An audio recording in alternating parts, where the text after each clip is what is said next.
Bismillahirrahmanirrahim. Assalamualaikum warahmatullahi wabarakatuh. Perkenalkan, nama saya Herni Trihandayani. Dalam video kali ini saya akan membahas materi psikolinguistik mengenai faktor-faktor yang mempengaruhi pemerolehan bahasa. Teman-teman, di sini ada dua garis besar faktor yang akan saya bahas. Yang pertama yaitu faktor-faktor yang mempengaruhi dalam pertumbuhan bahasa anak untuk memperoleh atau untuk pemerolehan bahasa pertama. Dimana di situ ada beberapa bagian lagi. Yang pertama yaitu adalah urutan usia, faktor kesehatan secara umum, faktor perbedaan jenis kelamin, faktor kecerdasan, dan juga faktor milih. Nah, faktor yang kedua adalah faktor-faktor penunjang keberhasilan dalam belajar bahasa kedua, di mana terdapat model konseptual belajar bahasa, bakat bahasa, dan kebahasaan dalam belajar bahasa. Yang ketiga yaitu kesulitan inter dan intralinguistik dalam belajar bahasa. Dan yang keempat yaitu peranan faktor lingkungan dalam belajar bahasa. Selanjutnya kita ke pembahasan yang pertama.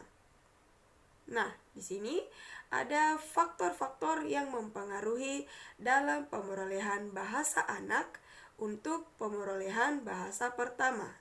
Nah, beberapa faktor yang mempengaruhinya adalah faktor umur atau urutan umur, di mana setiap anak itu pada bulan pertamanya atau setiap kali anak bertambah maju umurnya, maka akan bertambah maju pula dalam menemukan bahasa dan dalam kemampuan untuk menilai kebahasaannya. Hal itu kembali pada ikatan antar umur dan kematangannya atau kepekaannya, terutama sekali pada alat-alat bicaranya, kematangannya pada akal, dan hal-hal lain yang menyertai dalam pengalaman anak.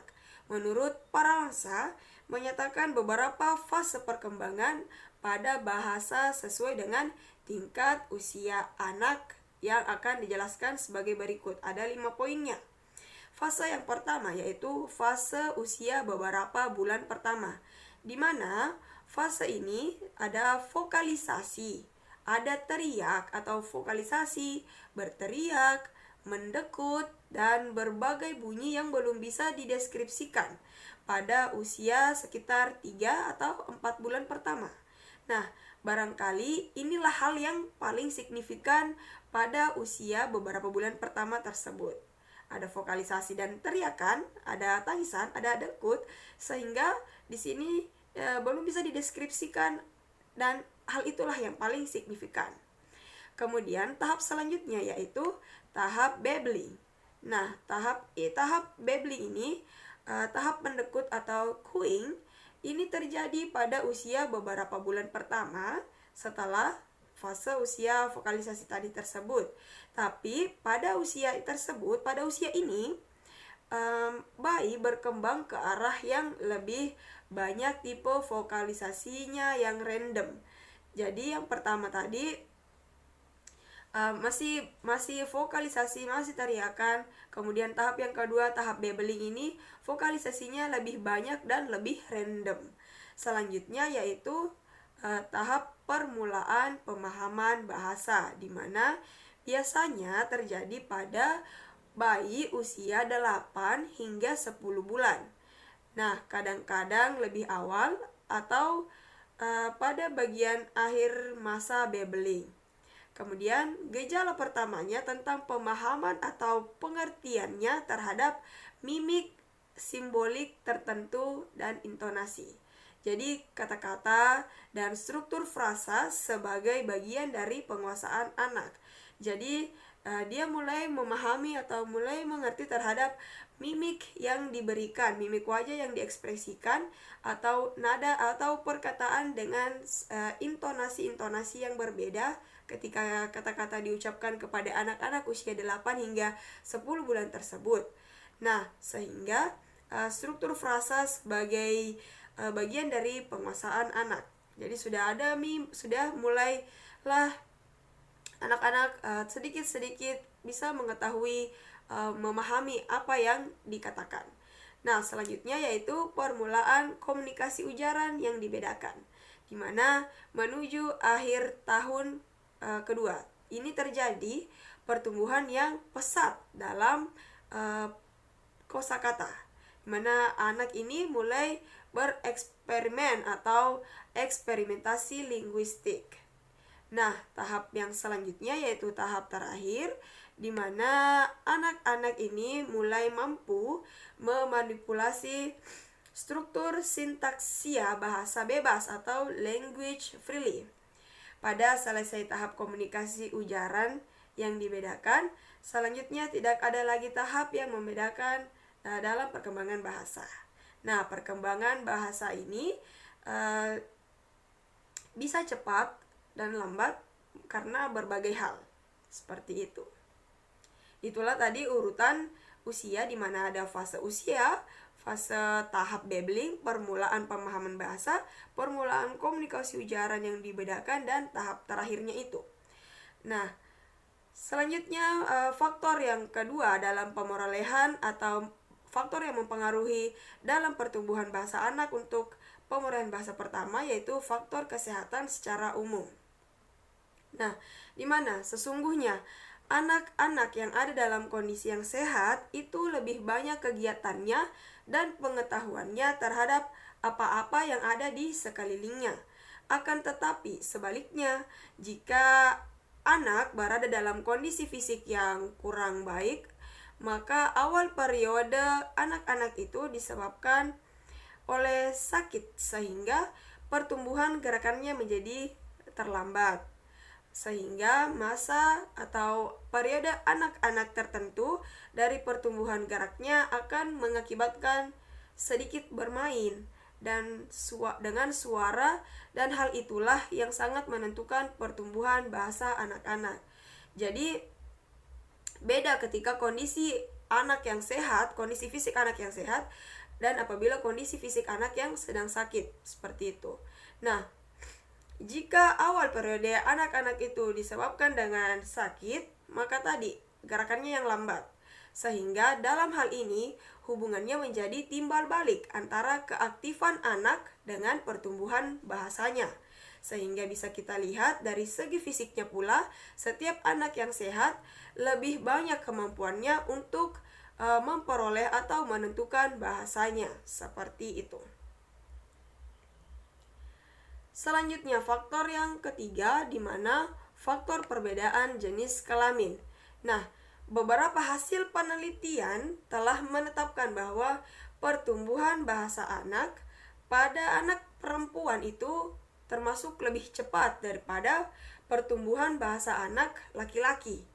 Karena hal itu dijumpai dalam hubungannya mengucapkan atau produksi jumlah kosakatanya, panjang kalimatnya, dan cara memahami atau cara pemahamannya.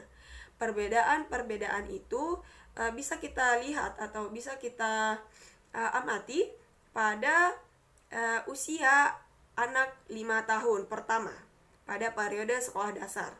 Nah, sedangkan di antara tahun ke-5 dan tahun ke-6 kita bisa melihat bahwa anak laki-laki dan juga perempuan itu kemampuan berbahasanya itu mulai sama. Dan adapun perbedaan-perbedaannya tidak terlalu berbeda, tidak terlalu ada memiliki perbedaan yang signifikan antara keduanya, karena kemampuan berbahasanya sudah mulai hampir sama. Cuma pada awal 5 tahun pertama memang anak perempuan kemampuan berbahasanya itu lebih cepat daripada anak laki-laki. Tetapi setelah masuk umur antara 5 dan 6 tahun, perubahan atau pertumbuhan atau perkembangan bahasa kedua dari anak perempuan dan anak laki-laki itu tidak lagi memiliki perbedaan yang signifikan, seperti itu. Selanjutnya yaitu faktor kecerdasan. Nah, dalam hal ini ada hubungan yang jelas tampak antara kecerdasan dan kemampuan berbahasa.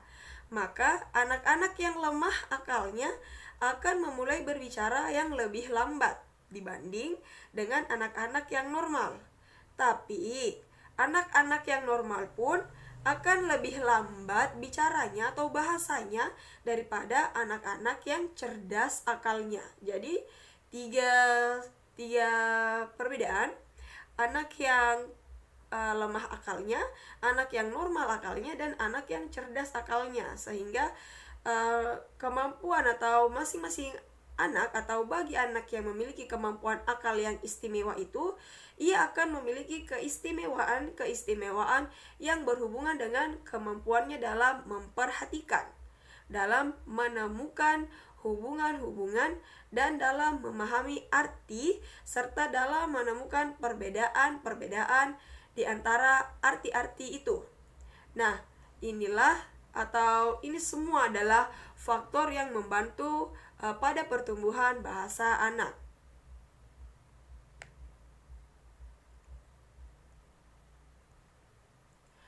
Baik, selanjutnya atau faktor yang terakhir dari faktor mempengaruhi pertumbuhan bahasa anak untuk pemerolehan bahasa pertama itu adalah faktor milih, di mana hal ini ada hubungan timbal balik yang pasti atau positif dan negatifnya antara pusat perekonomian dengan pusat masyarakat bagi keluarga, di mana tempat anak-anak itu tumbuh dan tempat pertumbuhan bahasa itu muncul.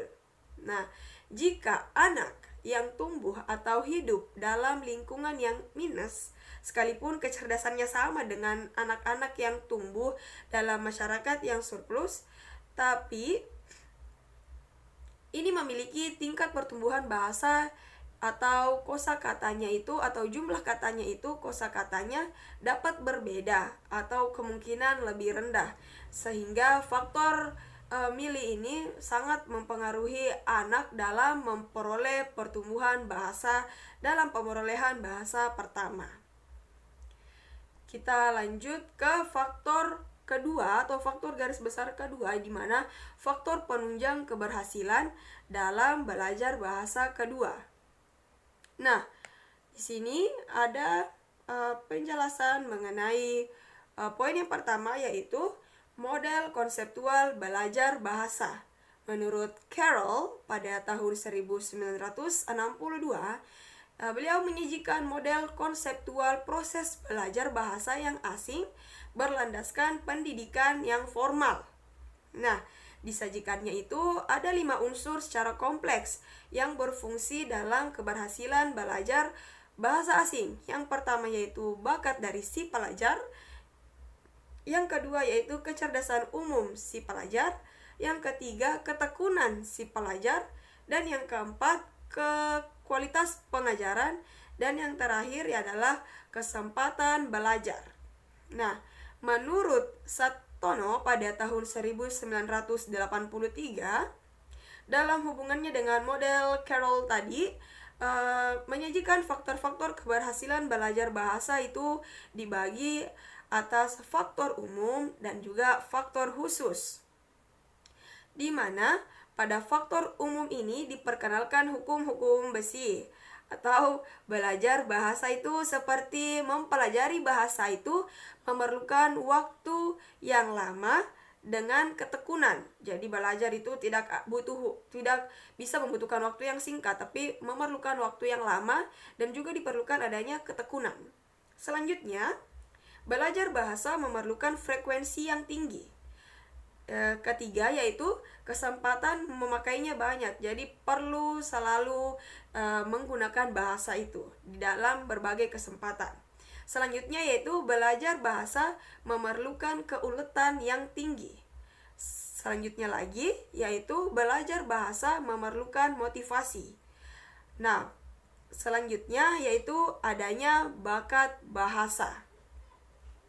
Jadi ada 6, di mana ini dijelaskan oleh Satono, sedangkan faktor khusus dibagi atas faktor yang bersifat kebahasaan dan bersifat non-kebahasaan. Dari faktor yang bersifat kebahasaan itu dapat ditelusuri adanya kesulitan-kesulitan yang memungkinkan atau yang akan dihadapi oleh si pelajar, karena keunikan-keunikan yang dimiliki dalam setiap bahasa. Kemudian keunikan-keunikan tersebut terjadi pada perbedaan sistem bunyi, sistem tata bahasa, sistem kosakata, sistem wacana. Itu merupakan tadi faktor kebahasaan. Nah, dari latar belakang kebudayaan pun menjadi faktor kebahasaan, yaitu faktor kebudayaan bahasa sasaran serta hubungan antara bahasa sumber dan juga bahasa sasaran atau bahasa asli, bahasa pertama dan bahasa kedua. Nah, itu tadi faktor dari kebahasaan, adanya sistem bunyi, sistem tata bahasa, sistem kosakata, dan sistem wacana. Selanjutnya adanya faktor-faktor yang bersifat non kebahasaan, di mana yang meliputi itu adalah kurikulum, guru, metode, bahan pengajaran, besarnya ukuran kelas atau jumlah siswa di dalam kelas, serta jumlah dan frekuensi jam pelajaran, peralatan, dan kemudahan lainnya. Jadi faktor kebahasaan itu yang meliputi di dalam lingkup pendidikan formal, ya. Sedangkan faktor internal adalah faktor yang berada dalam diri si pelajar itu, seperti bakat, bahasa, keuletan, motivasi, dan sikap terhadap bahasa yang sedang dipelajari.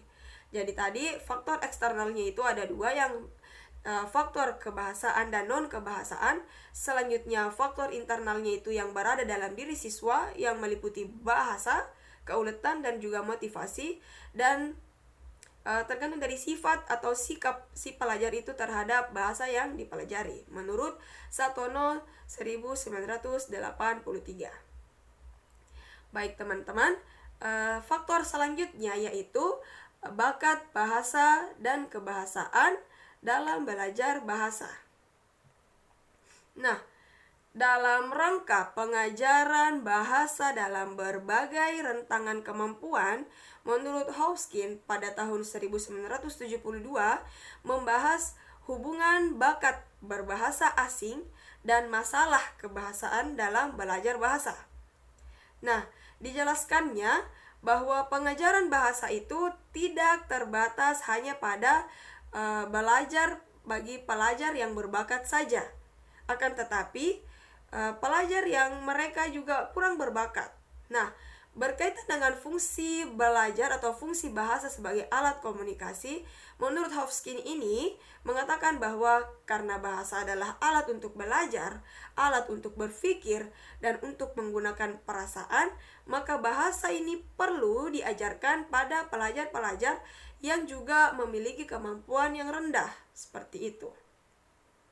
Sehingga berdasarkan hasil pembahasan ini disarankan agar strategi pengajaran bahasa pada setiap tahap penyajiannya itu selalu dilakukan dengan adanya rangsangan terhadap pemahaman dan juga pengenalan pola-pola bahasa itu, sehingga adanya hubungan yang erat antara pengajaran bahasa kedua dengan perkembangan kognisi pelajar, dan juga adanya antara bakat bahasa dan pemahaman akan hubungan dari struktur bahasa atau gramatikal bahasa tersebut. Nah, selanjutnya adalah kesulitan inter dan intralinguistik dalam belajar bahasa. Dalam poin ini, kesulitan interlinguistik dan intralinguistik diperkenalkan pada waktu munculnya analisis kesilapan, sehingga itu adalah sebagai akibat dari rasa tak puas terhadap analisis kontrasitif. Nah, kedua konsep tentang kesulitan ini mengganggu pada sumber kesilapan pada pelajar yang mempelajari sistem bahasa dan subsistem tata bahasa. Nah, kesulitan interlinguistik adalah sumber kesilapannya itu diakibatkan oleh interaksi unsur-unsur sistem bahasa ibu si pelajar dengan bahasa atau bahasa target yang sedang dipelajarinya. Sedangkan kesulitan intralinguistik adalah sumber kesilapan yang diakibatkan oleh ketidakkonsistenan kaidah pada sistem bahasa yang sedang dipelajari. Sehingga itulah yang menyebabkan kesulitan dalam keberhasilan belajar bahasa kedua anak. Dan fungsi yang terakhir atau faktor yang terakhir adalah peranan faktor lingkungan dalam belajar bahasa. Di sini, Carroll pada tahun 1967 dalam hasil penelitiannya terhadap 2.704 mahasiswa senior di tahun 3 dan tahun 4 yang mengambil bahasa Prancis, Jerman, dan Rusia, mengadakan kesimpulan bahwa ada hubungan yang positif antara hasil atau kemampuan dengan lamanya seseorang tinggal. Nah, penelitian ini selanjutnya oleh Sigurd dan kawan-kawan di American University terhadap mahasiswa yang mengambil English as a foreign language dengan kuliah bahasa Inggris, ternyata hasilnya pun sama juga dengan Carroll. Nah, Gardner juga mengatakan bahwa lingkungan alamiah sangat berpengaruh terhadap keberhasilan anak dalam proses belajar bahasa kedua. Selanjutnya, menurut Dulay, Bird, dan Crescent pada tahun 1982 menyimpulkan bahwa lingkungan yang alamiah yang mempunyai kekuatan yang kuat dalam proses pemerolehan bahasa, di mana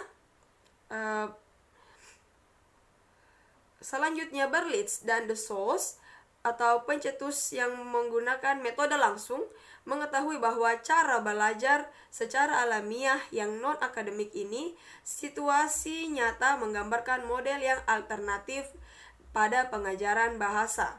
Nah, Blair pada tahun 1982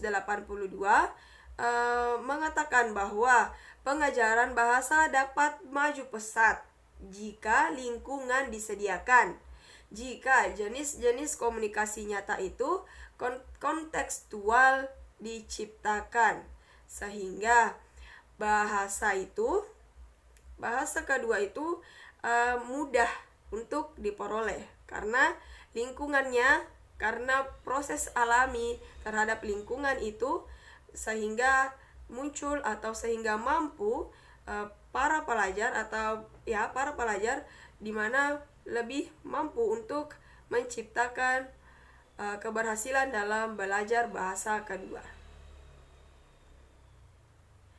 Terima kasih teman-teman, itulah yang sempat saya jelaskan.